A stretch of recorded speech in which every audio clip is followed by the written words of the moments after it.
ಹಳೆಬಳಿ ಏನೋ ಒಂದು ದುರಂತ ನಡೆದಿತ್ತು. ಪೊಲೀಸ್ ಠಾಣೆ ಮೇಲೆ ದೊಂಬೆಯದ್ದು ಹಲ್ಲೆಯನ್ನು ಮಾಡಿದರು. ಪೊಲೀಸ್ ಇನ್ಸ್ಪೆಕ್ಟರ್ ಒಬ್ಬರನ್ನು ಕೊಲೆ ಮಾಡುವ ಪ್ರಯತ್ನವನ್ನು ಮಾಡಿದರು. ಪೊಲೀಸ್ ಜೀಪ್ಗಳನ್ನು ಅಡ್ಡ ಕೆಡವಿ ಮಾರಣಾಂತಿಕ ಹಲ್ಲೆಯನ್ನು ಮಾಡಿದರು. ಅಂಥ ಒಂದು ಗಂಭೀರ ಪ್ರಕರಣವನ್ನು ರಾಜ್ಯ ಸರ್ಕಾರ ಕೇವಲ ಮುಸ್ಲಿಂ ಓಟಿನ ತುಷ್ಟೀಕರಣಕ್ಕಾಗಿ ಹಿಂತೆಗೆದುಕೊಡುವಂಥ ನಿರ್ಣಯವನ್ನು ಕ್ಯಾಬಿನೆಟ್ನಲ್ಲಿ ಮಾಡಿತು. ಅದೇ ರೀತಿ ತರಾತುರಿಯಲ್ಲಿ ನ್ಯಾಯಾಲಯದಲ್ಲಿ ಒಂದು ಮನವಿಯನ್ನು ಸಲ್ಲಿಸಿ ಪ್ರಕರಣವನ್ನು ಹಿಂತೆಗೆದುಕೋಬೇಕು ಅನ್ನುವ ಒಂದು ಪ್ರಯತ್ನದ ನಡುವೆ ನಮ್ಮ ಸಂಘಟನೆಯ ಗಿರೀಶ್ ಭಾರದ್ವಾಜ್ ಹೈಕೋರ್ಟ್ನಲ್ಲಿ ಒಂದು ರಿಟ್ಟನ್ನು ಫೈಲ್ ಮಾಡಿದರು. ರಿಟ್ಟನ್ನು ಕೋರ್ಟ್ನಲ್ಲಿ ಅಡ್ಮಿಟ್ ಆಯಿತು. ಕೋರ್ಟ್ನಲ್ಲಿ ಅಡ್ಮಿಟ್ ಆಗಿ ಸರ್ಕಾರಕ್ಕೆ ನೋಟಿಸನ್ನು ಜಾರಿ ಮಾಡಿದ್ದಾರೆ ಹೈಕೋರ್ಟ್ನವರು. ಈ ಒಂದು ಹಂತದಲ್ಲಿ ಇದು ನಮ್ಮ ಹಿಂದೂ ಪರ ಸಂಘಟನೆ, ದೇಶಪರ ಸಂಘಟನೆಗೆ ಸಂದ ಜಯ.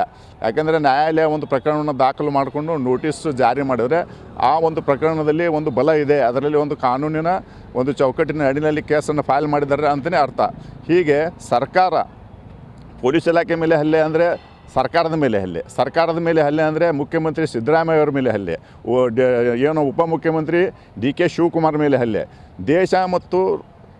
ದೇಶ ಮತ್ತು ದೇಶದ ರಕ್ಷಣೆ ವಿಷಯದಲ್ಲಿ ರಾಜಕೀಯ ಮಾಡೋದನ್ನು ಬಿಟ್ಟು ಕೇವಲ ವೋಟ್ ಬ್ಯಾಂಕ್ ತುಷ್ಟೀಕರಣಕ್ಕಾಗಿ ಏನೋ ಅವ್ರನ್ನ ಮಾಡ್ತಾಯಿದ್ದಾರೆ.